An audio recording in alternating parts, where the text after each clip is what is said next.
The hidden driver of the Southwest Florida real estate market. This is Jeff Dumbrell. I'm the director of the Southwest Florida Real Estate Association and the broker of Steelbridge Realty, here to share some knowledge with you.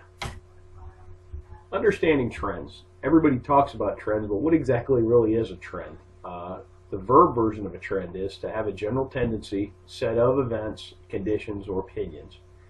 The noun definition: the general or prevailing tendency or course of events. Everything that I can find is always cyclical, and it's either by design or this is just how the experiment works better. But I mean, hurricane season, economic cycles, housing cycles, demographics particularly is very cyclical based upon the events that drive them. So you really need to understand the trends to understand what a market's doing and potentially where it could go.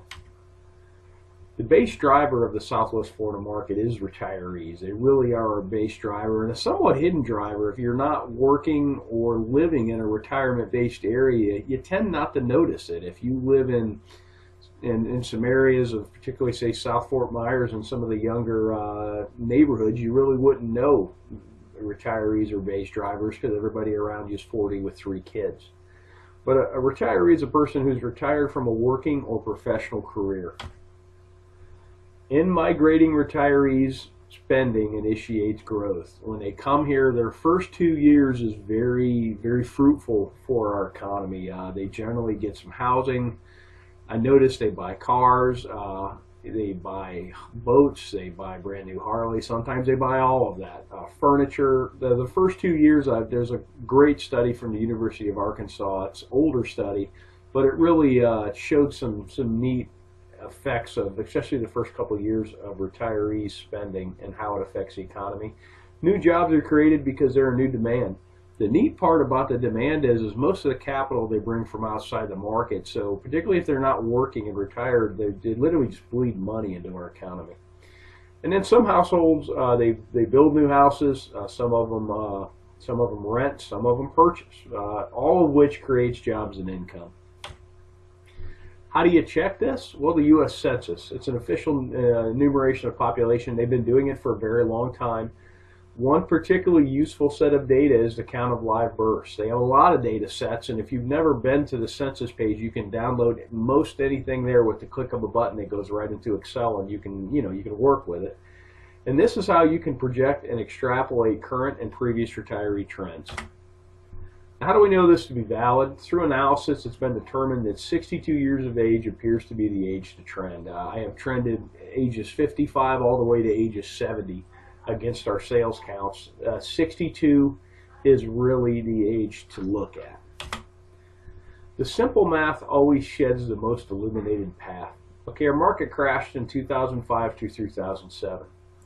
If you go back 62 years, that's 43 through 45, World War II caused a large drop in the U.S. birth rate.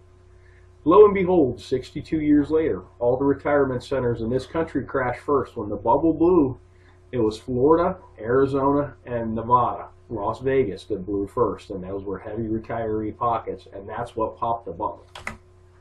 Take a look at the last cycle. Here's our sales counts, and here's the live births. Charted against one another. Now bear in mind, when the market blew up, everybody pulled back, but what's neat is when the market started to tick up again, it perfectly coincides with the retirees. March of 2008 was the first time we had a year-over-year sales increase in sales counts, and that perfectly correlates with the beginning of the baby boomers.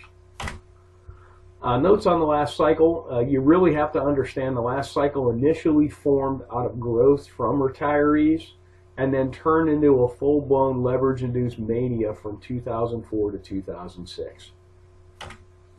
So what do these trends project about 2016? Well, we're going to talk about that at Real Estate Roadmap 2016. It's going to be October the 20th, Tuesday, 5 to 7:30. Make sure you get there at 5. We're doing a really neat speed networking where you're going to get the opportunity to meet everybody in that room, because I know about you guys, but when I go to a networking event, I generally talk to 3 or 4 people, mainly because it takes me 20 minutes to say hi, but you'll leave these events and you wish you could have met more people and made more contacts. And speed networking, this should be a great vehicle to do that. It's at the marina at Edison Ford. And there's a link to this below this video if you have any questions. Thanks for watching. I hope this information is useful to you, and make it a great day.